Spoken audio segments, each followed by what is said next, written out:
دایره زرافشون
مايلش بيتنش اها نبرم خانه تا اونجا البته مايلش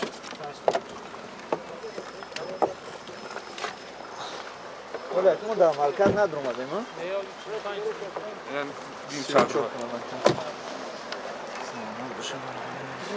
اینجا کجا رکناباد چه رکناباد شما بیسم داریم از ساعت سمتیم شما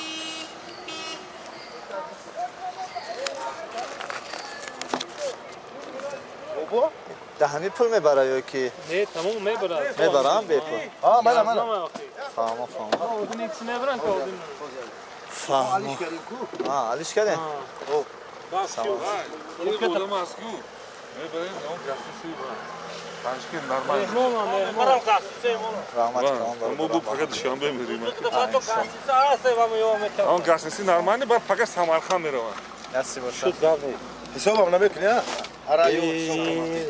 نه هوای دیگه یا کوی نرخی روز می پارتین هم نشناسه شبلگی پنجگی خورال بعد گرانیس پولی توجیکی ازبکی میکنه نه؟ تو سوالقه رفتنی؟ خیلی پگاه؟ پگاه نستی باشم شد باید برای گاسیس خونولا هر دام گرانیسی هم علیش بکنم پول توجیه پگاه برو Ja, barcha. Amay taraf. Mayli barda. Mayli, nazmim barda. Tamam. Aga pagar avar? Ya pak kor durma.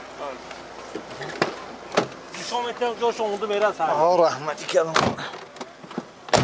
Selamun aleyküm. Aleyküm selam.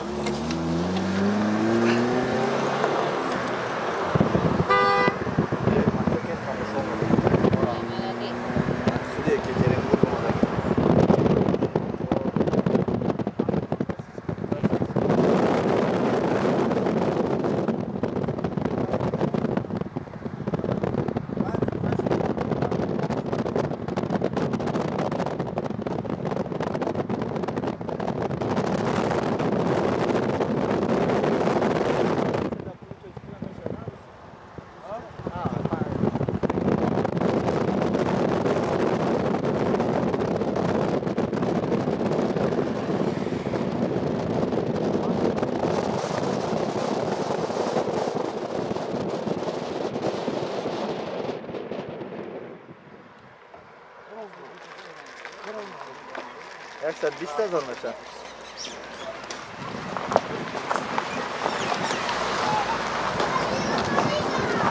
Nasıl varsa?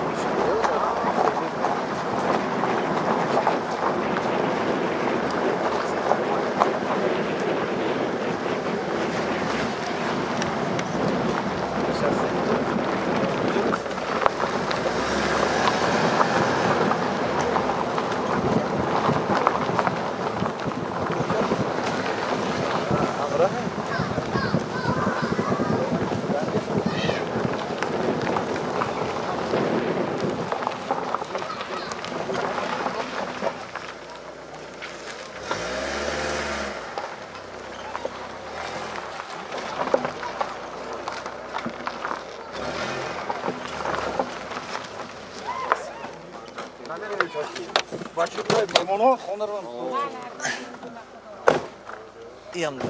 Pancakent ha? Qishloqqa chinom dora pancaki? Qishloq. Qishloq. Ha, Surchoy, ha, Ruknobod, ha? Salomat bo'lsin barqaror.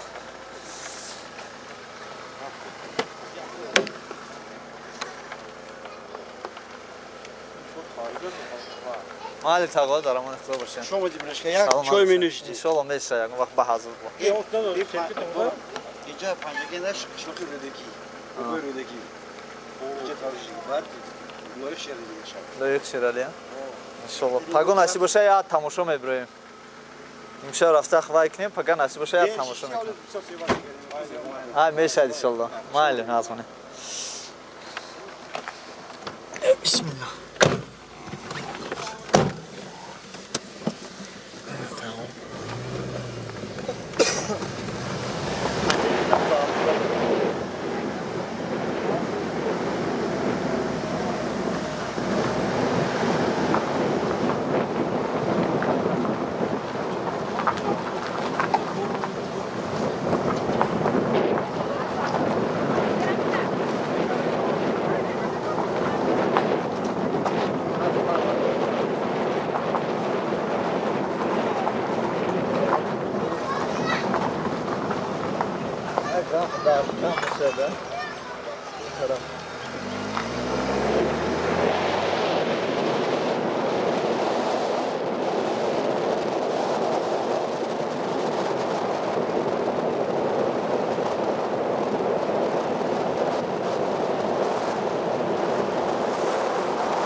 تنه جو kurtardı برای نه تنه یک kurtar تو برین گرمم چی؟ آخه چیز oyunu sigara nemiyorsun ne? Me'sa, da o'zga nazmani qoldi.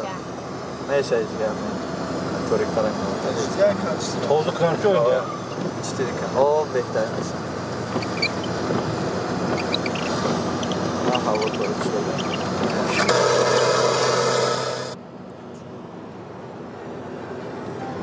Ne de to'rik.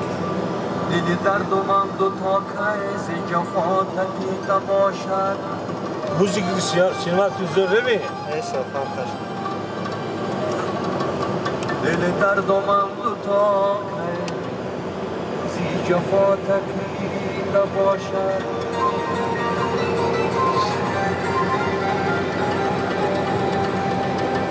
هدی من ز جور خوبان با خدا خدیده باشد طوری کشیده بکن کلی مخلصان کانال سامبای توی اکترنبورگ در ناحیه پنجاکینت نوار ما با خود نرسیده است حاضر نوار را انجام بدهیم تا که بیگاه شده ساعت 8 شده است نوار نوبتی را نوارهای بهترین را از سحر ما نوار نگیریم ها برادر البته همون شام خیلی اینم شما را سیوم کدار مخیر باید سخن کنی در بیخید در سخنگوی بای نیستیم او خد اکو شما سخنگوی ما تسخیره بودیم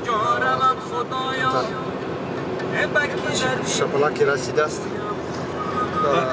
شدی کوه بیرون آیده انا برادر عزیز ما میخواستم فهمم درباره همین پنجاکین بسیار برادرمون شفیع پیشینه راننده پیشینه با ما نشان داد و گفت که در اینجا ناحیه عینی است در ناحیه پنجاکین و دیگر جایهای زیبا رو نشان داد من میخواستم از شما همچون راننده شهر پنجاکین میخوام که فهمم که شما برای نفرانی که اول میبیرن به همین شهر پنجاکین کجا را توصیه میتیم با کجا رویم شما اگر وقتتون بسیار باشه با زادگاه ابوعبدالله رودکی پنجره زیارت پنجره و فکرم که در قفا مونده در قفا مونده.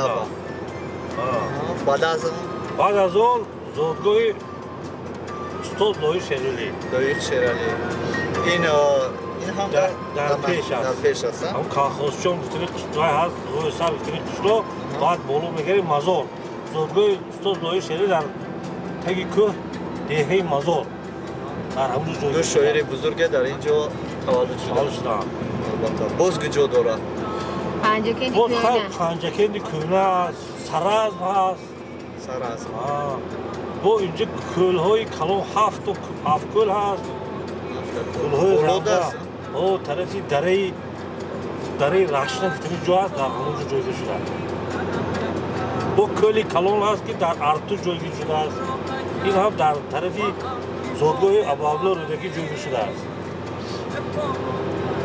تشکر زیاد برادر عزیز تمام جای پنجاکین جای استراحت زیارتگاه تماشاجو سلامت باشین برادر کلی مخلصان کانال سامبای اکترنبورگ امسال سال سیاحی است برای همین ما هم سیاحت کرده ایستادیم و نفرانی که یکم بار به ناحیه پنجاکین میآیند ناحیه عینی میآیند بسیار جای را نمیدونند البته پرسان شوین از چنین راننده‌ای که طول چندین سالها در این ناحیه کار میکنند در این شهرهای دوشنبه پنجاکین گشتید البته کوشش کنید که این آدما را یابین در راه زیق نمیشوید همراه اینا اومدن 3 ساعت 3.5 ساعت در نظر شما 30 دقیقه میرسد که در 30 دقیقه علاقه شما در پنجاکین هستید باز جایهای زیبایی که گفتم برادرمون به شما نشان میدم حتی میتونم که شما رو به این زیارتگاه برم ممکنه برادر البته سلامت باشید تشکر زیاد به شما